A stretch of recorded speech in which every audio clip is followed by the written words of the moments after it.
என்பதால் சற்று தாமதமாக ஆரம்பித்து தாமதமாக தான் முடிக்க வேண்டியிருக்கிறது.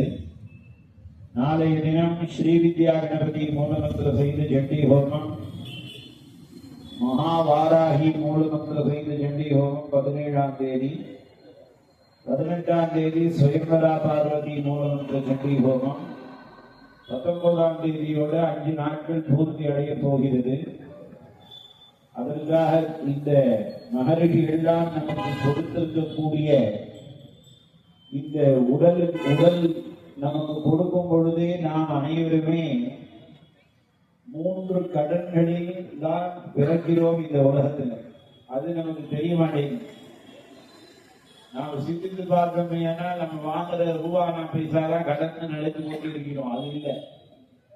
उत्तमो हि प्राणो यदीतरं भयमेवाजामिजायमानो वै मनुष्य त्रिभिर्नवाजायते ब्रह्मचर्येण ऋषिभ्यो यज्ञेन देवेभ्यः प्रजया पितृभ्यः. ஒவ்வொரு மனிதனும் ரிஷிகடன், தேவகடன், பித்ருகடன், குலதெய்வ வழிபாடுகள் மற்றும் பஞ்ச மகா யஜ்யங்கள், பூத யஜ்யம், மனுஷ யஜ்யம், பித்ரு யஜ்யம், தேவ யஜ்யம், இதெல்லாம் எந்த சமுதாயத்தில் நாம் இருந்தாலும் செய்ய வேண்டும் என்றுதான் தொட்டு தொட்டு பெரியவர்கள் நமக்கு உபதேசித்து வந்திருக்கிறார். அதன் அடிப்படையிலே தேவதோத்தேசேன திரவிய தியாகா யாதா, இந்த பெரிய ஹோமங்கள்லாம் நாம வீட்டில் செய்யறதா இருந்தா நமக்கு மிகவும் சில நபர்களால தான் முடியும், பல பேரால செய்ய முடியாது. அதுக்காக தான் இந்த மாதிரி ஒரு கூட்டு வழிபாடுகள் எல்லாம் அமைத்து தேவதைகளுக்கு என்னென்ன திரவியங்களை மகரிஷிகள் வழிவகுத்து கொடுத்து இருக்கிறார்களோ அத்தனை திரவியங்களையும் ஹோமம் செய்வது தொன்று தொட்டு கையாளப்பட்டு வருகிறது. இந்த ஹோமத்தில் நாம் மனப்பூர்வமாக என்ன முடியுமோ அந்த திரவியங்களை கொண்டு வந்து கொடுத்து சமர்ப்பணம் செய்தோமேயானால் நமக்கு அனைத்து விதமான நன்மையும் கிடைக்கும். பூர்ணாதரவி பராபத சுபூர்ணா புனகா ஆபதா. நல்ல மனதோடு நாம் திரவியங்களை சிறிதளவு வாங்கி கொடுத்தா கூட பகவான் சந்தோஷம் அடைந்து, அம்பிகை சந்தோஷம் அடைந்து நமக்கு அருள் செய்வதாகத்தான் புராணங்கள் நாம் சொல்கிறது. பகவான் கீதையில கூட பத்திரம் புஷ்பம் பலம் தோயம் யோமே பக்தியா பிரயச்சதி ததகம் பக்தி வருதம் அஸ்னாமி பிரியதாத்மனா.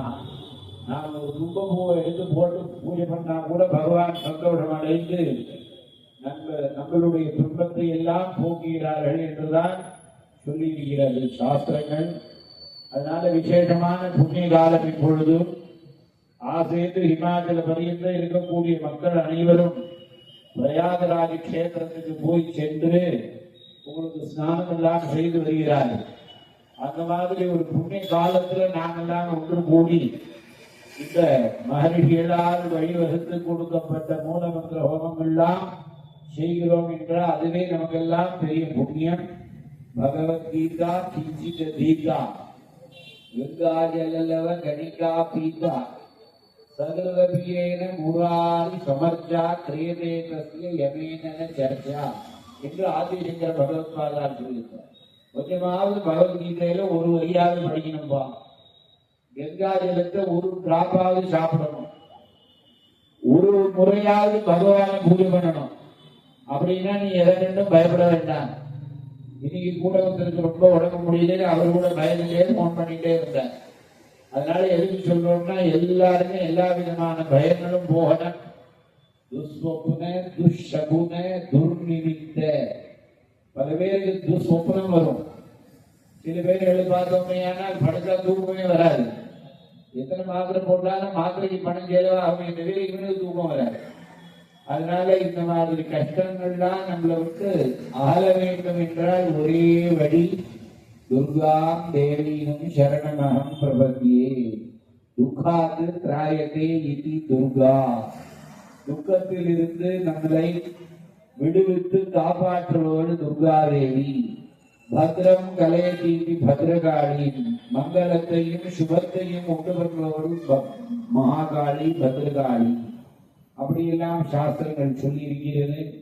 ஆகையினால ஒரு மனிதனுக்கு மகாகாளியினுடைய அனுகிரகமும் மகாலட்சுமியினுடைய அனுகிரகமும் மகா சரஸ்வதி தேவியினுடைய அனுகிரகமும் கிடைக்க வேண்டும் என்பதற்காகவே இந்த சண்டி ஹோமமானது மகர்ஷிகளால் கொடுக்கப்பட்டது. பிரம்ம விஷ்ணு சிவாத்மிகாயி நமஹான்னா பிரம்மா விஷ்ணு சிவனும் சிவனுக்குமே இந்த 3 பேரும் தான் சக்தி கொடுப்பதாக புராணங்கள் எல்லாம் பேசப்படுகிறது. தசாவதாரம் எடுத்திருக்கார் பகவான்னா அதுக்கு 10 தேவி உறுதுணையால் இருந்ததாக புராணங்களிலே காணப்படுகிறது. அப்பேற்பட்ட சமஸ்த தேவதா மூல மக்கள்லாம் இந்த இடத்துல ஹோமங்கள் நடக்கிறது. நாளைக்கு நாம் சிறிது நேரம் சிந்திப்போம். இப்பொழுது மகா பூர்ணாகுதி தொடர்ந்து பிரசாத விநியோகங்கள்லாம் நடைபெறும்.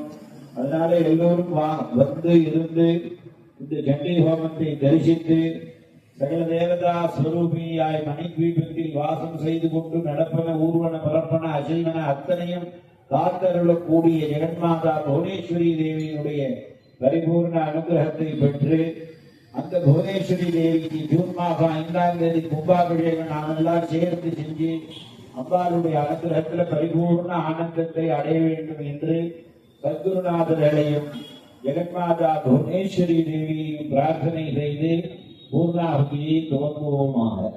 ஓம் வாசு ததாதி